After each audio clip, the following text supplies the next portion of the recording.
Just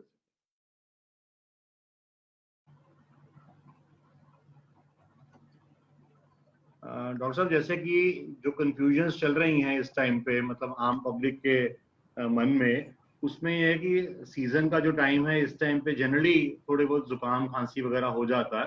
तो जो इतनी दहशत फैली हुई है लोगों के मन में कि कोविड हो गया, उसके लिए थोड़ा सा एक अवेयरनेस जनरेट करना चाहते हैं। हालांकि बहुत हो रही है, लेकिन जितनी भी हम एडिशन कर सकते हैं उसमें सबसे पहली चीज तो मैं ये पूछना चाहूंगा कि एक नॉर्मल फ्लू के सिम्टम्स और कोविड के सिम्टम्स को हम कैसे डिफरेंशिएट करें? That is the first thing. देखिए, ऐसे है कि जो प्रेजेंट सिनारियो है इसमें if you have flu then you should suspect that it is COVID. Okay. Although कुछ सिम्टम्स हैं, दोनों सीजनल फ्लू और कोविड के सिम्टम्स बहुत ओवरलैपिंग हैं, बिकॉज दोनों में you will have fever, you will have running nose, you will have sore throat, and you will have myalgias, body aches.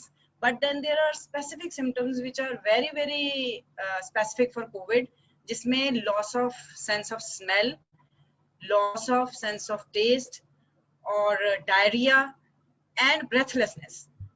So ये जो 4 symptoms हैं, if you are having this, then it is very suspicious of COVID. But still, in the present scenario, if you have flu, you should suspect it to be COVID. Okay. तो चाहे वो चार symptoms में से कोई भी नहीं है, फिर भी we should suspect it as a COVID.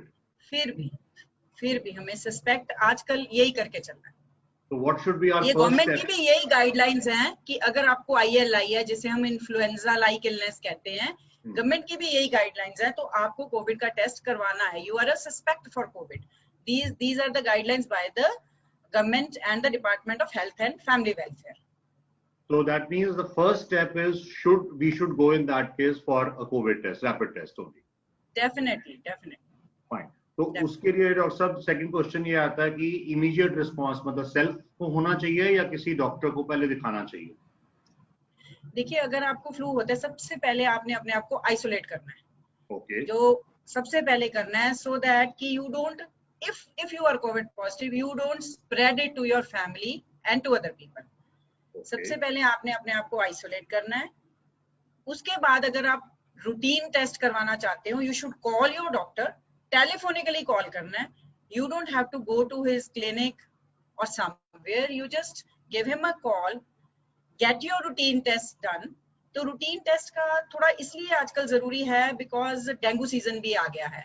तो सपोज यू हैव फीवर, तो आपके फीवर का जो कॉज है, अगर आपको और कोई सिम्टम नहीं है, सिर्फ फीवर है, तो उसका कॉज है, it is either due to dengue या आपने यूरिन टेस्ट कराया, कोई आपको यूरिनरी ट्रैक्ट इन्फेक्शन है, तो सिर्फ फीवर है और फीवर का बहुत ऑब्वियस कॉज आपके रूटीन टेस्ट में आ गया, so that you can think that you are not suffering from COVID, आपको वो वाली डिजीज है। And there are certain parameters जो ब्लड टेस्ट में भी सजेस्टिव ऑफ कोविड होते हैं। तो सबसे पहले अपने डॉक्टर को टेलीफोनिकली कंसल्ट करना है, get your routine test done, and then go in for your throat or the nasopharyngeal swab for COVID. So that उसके बाद आपने टेस्ट करना। 3 दिन का जो समय है, जैसे आज मैंने आइसोलेट किया और 2 दिन टेस्ट की रिपोर्ट आने में लगते हैं, तो 3 दिन I should remain in isolation. ऐसा है कि अब टेस्ट भी, there are 3 types of test. एक रैपिड एंटीजन टेस्ट होता है, एक ट्रू नेट टेस्ट है, और एक जो गोल्ड स्टैंडर्ड है RT-PCR टेस्ट है। So in different settings all of them are equally sensitive. तो जो रैपिड एंटीजन है उसकी रिपोर्ट आ जाती है like with in 15-20 minutes, true net की आफ्टर 2 आवर्स आती है, और जो RT-PCR है इसके भी रिपोर्ट आफ्टर 10-12 आवर्स आ जाती है, but depending upon the laboratory के ऊपर कितनी पेंडेंसी है, because like the health system is quite overwhelmed these days because of the number of cases that are increasing. तो अगर उसकी रिपोर्ट RT-PCR की कई बार नेक्स्ट डे आ जाती है, कई बार 2 दिन के बाद भी आती है।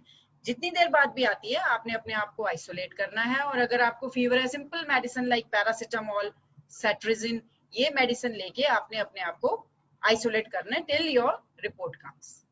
और तीनों टेस्ट में से which test should one go for?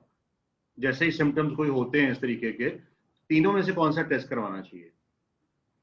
देखिए जो मतलब फॉर द जनरल पॉपुलेशन हम RT-PCR ही एडवाइस करते हैं, बट देन कुछ सेटिंग्स होती हैं, जैसे सपोज करो आपकी कोई immediate surgery, like you have emergency surgery due है, या आप प्रेग्नेंट हो, आपकी डिलीवरी ड्यू है, यू आर इन लेबर, या कोई हेल्थ केयर वर्कर है जिसको हमने आइसोलेट इमीडिएटली करना है ताकि वो हेल्थ हैजर्ड ना हो, इन सेटिंग्स में हमारे एडमिटेड पेशेंट्स है, जैसे पेशेंट का उसका अभी टेस्ट नहीं हुआ तो वो सिक है, उसका हमने ट्रीटमेंट प्लान करना है कि इसका कोविड का ट्रीटमेंट करना है या नॉन कोविड करना है, तो उसमें हम 2 दिन वेट नहीं करते। उन सेटिंग्स में हम जो टेस्ट हैं जिनका इमीडिएटली रिजल्ट आता है, कुछ सेटिंग्स में हम वो टेस्ट करते हैं, पर फॉर जनरल पॉपुलेशन अगर उनकी कोई इंडिकेशन नहीं है तो हम थ्रोट स्वैब वाला RT-PCR ही करते हैं।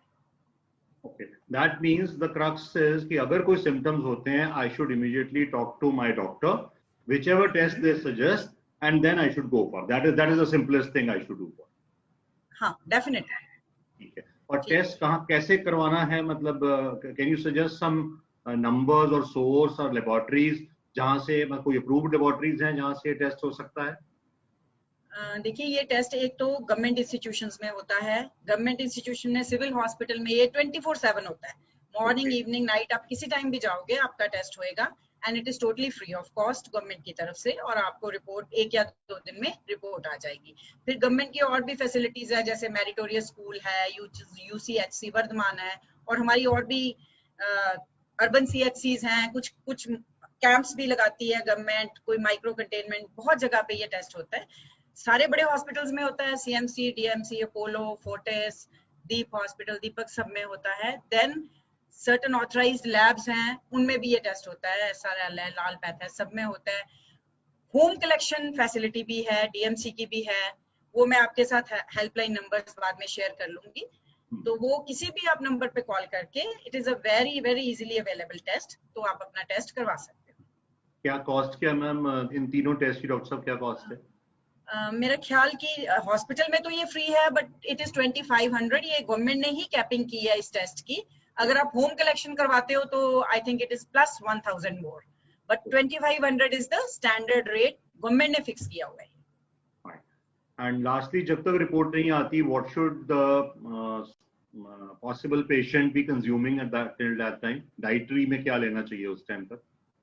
हाँ, उतने टाइम आपने आइसोलेट अपने आप को करना है, और जैसा मैंने बताया पैरासिटामोल, सेट्रिजिन, सिंपल मेडिसिन आप ले सकते हो, but still if like you have symptoms, अगर आपको ब्रेथलेसनेस हो रही है या अगर आपको फीवर बहुत हाई ग्रेड हो गया है, तो आपको इवन टेस्ट रिपोर्ट से पहले भी अपने आप को हॉस्पिटलाइज करवाना है। और बहुत बारी सुनने में आता है कि मुझे कोई सिम्टम भी नहीं हुआ था, फिर भी कोविड टेस्ट पॉजिटिव आया, तो ऐसे these are asymptomatic cases basically? Definitely ये जो डिजीज है इसमें 90 to 95% जो पेशेंट्स है वो एसिम्प्टोमेटिक ही हैं, उन्हें कोई सिम्टम नहीं आना। सिर्फ 5% पेशेंट्स हैं जिनको सिम्टम्स आएगा, जिन्हें हॉस्पिटलाइजेशन की जरूरत पड़ेगी, और उनमें से भी जस्ट 0.5 या 1% है जिनको हमें इन्वेजिव वेंटिलेशन या नॉन इन्वेजिव वेंटिलेशन जिसे कहते हैं, उनके ऊपर उनको हमें ले जाना पड़ेगा। Rest of the patients are going to be asymptomatic. पर इस डिजीज की प्रॉब्लम ये है कि it is like just any other flu, but जो एसिम्प्टोमेटिक पीपल हैं इसकी जो ट्रांसमिशन है दैट इज एनॉर्मस। इसमें प्रॉब्लम ये है कि जो 90% एसिम्प्टोमेटिक पेशेंट है, इसकी जो चेन ऑफ ट्रांसमिशन इतनी रैपिड है कि वो बहुत जल्दी इन्फेक्ट होते हैं लोग, इसलिए हमें वो 90% लोगों पे भी ध्यान देना है। अगर इसकी चेन ऑफ ट्रांसमिशन रैपिड ना होती तो we wouldn't have bothered about those people. और एक इसमें एक और सिम्टम है जिसे हम हैप्पी हाइपोक्सिया कहते हैं। आई मे बी एसिम्प्टोमेटिक टुडे, पर मेरी ऑक्सीजन सैचुरेशन इतनी फॉल कर रही है मुझे पता नहीं लग रहा, सडनली आई बिकम ब्रेथलेस, और फिर उसे हमें रिवाइव करने में थोड़ी प्रॉब्लम होती है। तो इस तरह से ये डिजीज थोड़ी डिफरेंट है, इसलिए हमें केयरफुल रहना होता है इवन एसिम्प्टोमेटिक पेशेंट्स। तो इसका मतलब अगर 95% पेशेंट्स वो आते हैं जो एसिम्प्टोमेटिक हैं, तो उनके लिए क्या एडवाइस है आपकी कि वो कैसे चेक करें कि फॉर एग्जांपल मुझे कोई सिम्टम नहीं है अभी फॉर एग्जांपल, और हाउ डू आई नो कि मैं एसिम्प्टोमेटिक हूं कि नहीं हूं? देखिए, अगर आपको कोई सिम्टम नहीं आता फिर भी जो गवर्नमेंट ने गाइडलाइंस बनाई है, आपको एक बार हॉस्पिटल में एडमिट होके अपने बेसिक टेस्ट करवाने होते हैं, जिसमें हम एक्सरे टेस्ट करते हैं, बेसिक टेस्ट करते हैं उसके ब्लड के। अगर वो नॉर्मल है और पेशेंट को कोई भी कोमॉर्बिडिटी नहीं है, जिसमें हाइपरटेंशन है, डायबिटीज है, कार्डियोवैस्कुलर डिजीज है, और उसकी एज 60 से कम है, तो हम उसे होम आइसोलेशन एडवाइस कर देते हैं, जिसका प्रोसेस बहुत सिंपल है। उसमें भी ज्यादा घबराने की जरूरत नहीं है, गवर्नमेंट ने बहुत सिंप्लीफाई कर दी है। तो आप होम आइसोलेट हो जाते हो, आप एसिम्प्टोमेटिक हो, ठीक है, पर आपको फिर भी अपना फीवर और अपनी जो ऑक्सीजन सैचुरेशन है वो पल्स ऑक्सीमीटर के साथ मॉनिटर करनी होती है फॉर 17 डेज। 4 आवरली आपने, एक बहुत छोटा सा इंस्ट्रूमेंट होता है पल्स ऑक्सीमीटर, जिससे हमें पता चल जाता है कि अगर 95% से कम हमारी ऑक्सीजन सैचुरेशन है तो इमीडिएटली हमें हॉस्पिटलाइज होना है। एवरी 4 आवर्स आप अपनी टेम्परेचर एंड पल्स ऑक्सीमीटर से आपको अपनी ऑक्सीजन सैचुरेशन घर पे बैठे बैठे चेक करनी है और अपने आप को आइसोलेट करना है। That is all you have to do. तो दैट मीन्स कि जो जनरल पॉपुलेशन है जिसको कोई सिम्टम नहीं है, ना वो हॉस्पिटल में कोई चेक कराने जा रहा है, उनके लिए हम ये एडवाइस कर सकते हैं कि वो अपनी एटलीस्ट घर पे ऑक्सीजन लेवल्स जो हैं वो चेक करें बेसिक। हाँ जी, एक बेसिक पहले टेस्ट करवा के हॉस्पिटल में एडमिट करके उन्होंने होम आइसोलेट होके उन्होंने अपनी ऑक्सीजन चेक करनी है, टेम्परेचर, और अगर वो home isolated through the process होते हैं, जो गवर्नमेंट का प्रोसेस है, तो गवर्नमेंट की टीम्स उन्हें रोज मॉनिटर करती हैं। वो उनके घर जाके उनका हाल पूछ के आती है या फोन पे उनको मॉनिटर करती है कि आपने अपनी ऑक्सीजन सैचुरेशन देखी, आपको कोई सिम्टम तो नहीं है। Government is doing a lot, पर फिर भी लोगों में ये स्टिग्मा रहता है कि हमें गवर्नमेंट टीम आएगी, हमें आइसोलेशन सेंटर में कर देगी, हमारे सारे घर वालों को क्वारंटीन कर देगी, which is actually it is for your benefit. हम घर वालों को इसलिए क्वारंटीन करते हैं, उनका थ्रोट स्वैब इसलिए करवाते हैं ताकि हम डिटेक्ट कर सकें और हम ट्रांसमिशन प्रिवेंट कर सकें। तो इसको सारे लोगों ने पॉजिटिव वे में लेना है, इसको स्टिग्मा नहीं मानना कि हमारे घर के बाहर स्टिकर लग जाएगा। That is for your help, we are there for your help, ताकि ये चेन ऑफ ट्रांसमिशन हम ब्रेक कर सकें। No, we fully appreciate that. But coming back to the same question, because यही मेन क्वेरी है जो बार बार सभी प्लेटफॉर्म पे पूछी जाती है, और उसी पे मैं ज्यादा दोबारा स्ट्रेस दूंगा डॉक्टर साहब, कि अगर सारे पर्संस जो एसिम्प्टोमेटिक हैं वो हॉस्पिटल जाने लग जाएंगे, तो ऑलरेडी जो ओवरवेलम सिस्टम है वो उससे भी ज्यादा मतलब हो जाएगा, इतने लाखों लोग नहीं जा सकते। तो उनके लिए क्या एडवाइस है, जो लोग हॉस्पिटल भी नहीं जा रहे और जिनको सिम्टम भी नहीं है, उनके लिए क्या एडवाइस है? That is the major question. Simple advice है, एक बार हॉस्पिटल जाके बेसिक टेस्ट करा के घर पे होम आइसोलेट होना है और अपने आप को मॉनिटर करना है, बस। ओके, अगर कोई सिम्टम नहीं है तो भी क्योंकि ये डिजीज ऐसी है, आपको कोई सिम्टम नहीं है पर कल आपकी ऑक्सीजन सैचुरेशन जो नॉर्मली 95 से अबव होनी चाहिए 60, 70, 40 आ जाती है और फिर आपको सिम्टम एकदम से आते हैं। इसलिए मॉनिटर जरूर करना है। ठीक है जी, फाइन।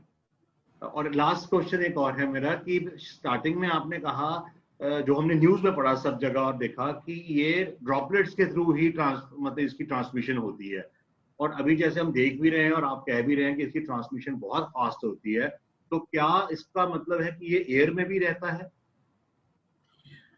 देखिए, कुछ स्टडीज में ये है कि ये एयर में भी रहता है, इसीलिए हमने मास्क है जो उसका कभी भी मतलब whenever we meet somebody तो हमने मास्क यूज करना ही करना है, और 2 गज की दूरी रखनी है, हैंड वॉशिंग करनी ही करनी है, और थोड़ी देर हमने सोशलाइज नहीं करना जब तक हमारी ये चेन ऑफ ट्रांसमिशन ब्रेक नहीं हो जाती।